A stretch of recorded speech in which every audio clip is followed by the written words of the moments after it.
one preacher always talks about the day of judgment. And every time you hear this preacher talk, you're like, man, the day of judgment's tomorrow. Ya'juj and Ma'juj, they're neighbors.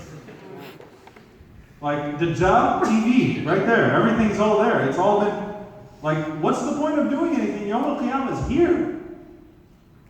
So one person always talking about that, the day of judgment and things of that sort, things about the day of judgment, signs of the day of judgment. The other person that he was asked about always talks about controversies amongst the Sahaba, the fitna. Who was right? Ali radiallahu anhu or Muawiyah radiallahu anhu? Who did Abdullah ibn Umar radiallahu anhu make the right choice? Was it Hussein radiallahu ta'ala anhu justified? Did he make the wisest decision? So all he talks about is the past and who did this and what role this person played. And he lives in the fitna.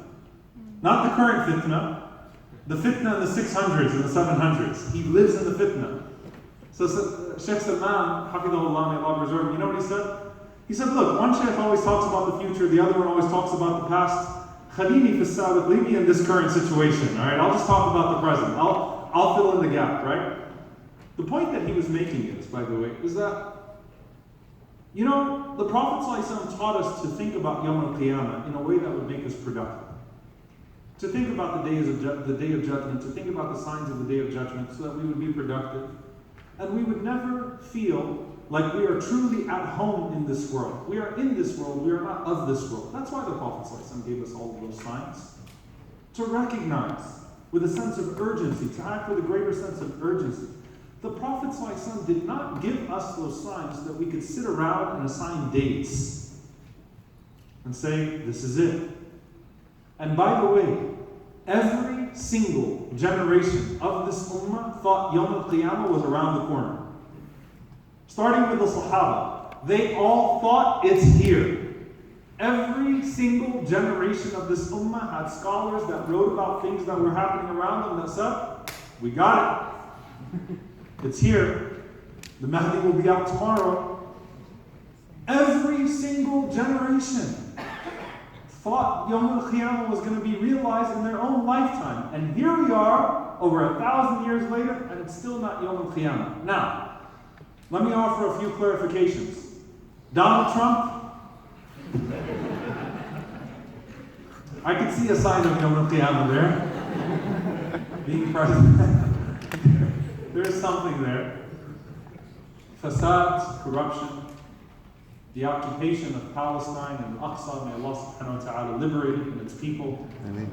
The horrors that we see in Syria and Asham, may Allah subhanahu wa ta'ala free them and reestablish their place in this world.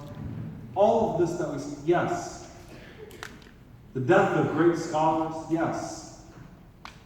So many things that we see. But you know what? Just as Yawm al-Qiyamah might be tomorrow, there might be a people 1,000 years from now that look back on us and open a textbook and say, those fools really elected a president named Donald Trump.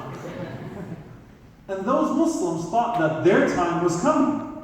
And here we are 1,000 years later. And I'm assuming the world will be a lot hotter because climate change is real. If you haven't noticed, by the way, it's hot in Istanbul. It's hot in America too, all right? We share something in common. But Yawm al-Qiyamah might not be for 1,000 years. And we will write and work and act as if, from a sense of urgency, Yawm al-Qiyamah is tomorrow, but from a sense of vision, Yawm al-Qiyamah is not for 1,000 years. Do you understand? From a standpoint of urgency, Yawm al-Qiyamah might be in my lifetime. From a standpoint of vision, Yawm al-Qiyamah might not be realized for thousands of years.